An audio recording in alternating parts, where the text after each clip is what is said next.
Local food, I think it's kind of a niche even in our area here in Nebraska. It's an opportunity to support farmers that you know or growers that you know as opposed to just a label in the grocery store. Crop may come from California or Texas, Florida, or maybe Central America.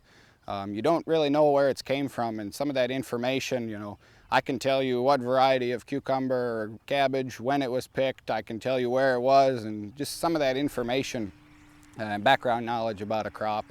The freshness is definitely something people appreciate. We're starting the early spring with radishes, lettuce, spinach, peas. We're slowly transitioning into the summer crops, cukes, beans, summer squash, potatoes is a really big crop for me.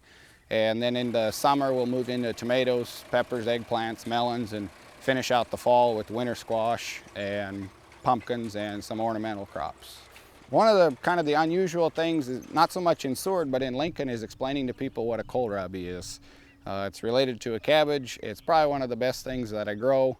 It's a good crop, it's easy to deal with, but not a lot of people know what a kohlrabi is. Kohlrabi is it's crunchy like an apple or white textured and sweet version of a cabbage, and it's kind of comparable to a turnip, but that's a dangerous comparison because a lot of people don't like turnips. I fight the same problems that a home gardener does, we just fight them on a bigger scale. Weeds is number one.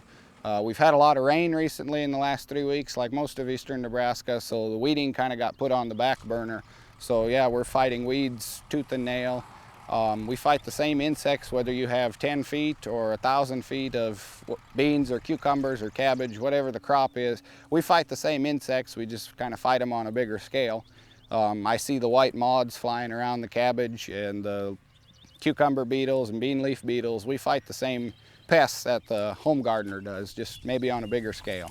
Saving water, if we can put out a mulch either of straw or grass clippings, again, on a big scale, that gets kind of hard. With straw, you need to be moving, dozens of bales of straw, but it does do a good job of conserving moisture and it keeps the crop clean.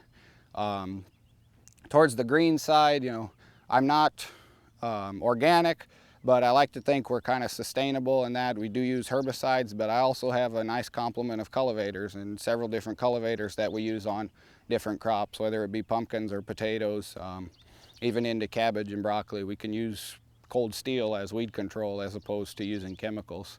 And like every vegetable operation, we have a good complement of hand hoeing going on all the time.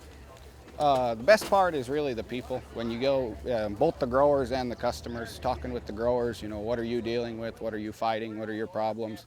And then the customers, when you see a small kid come up and say, "Ooh, mommy, I want to buy beets," it kind of takes you for a spin, but just the customers, and when they come back and say that was the best potatoes I've ever had, or people will come back and you kind of develop a relationship with people.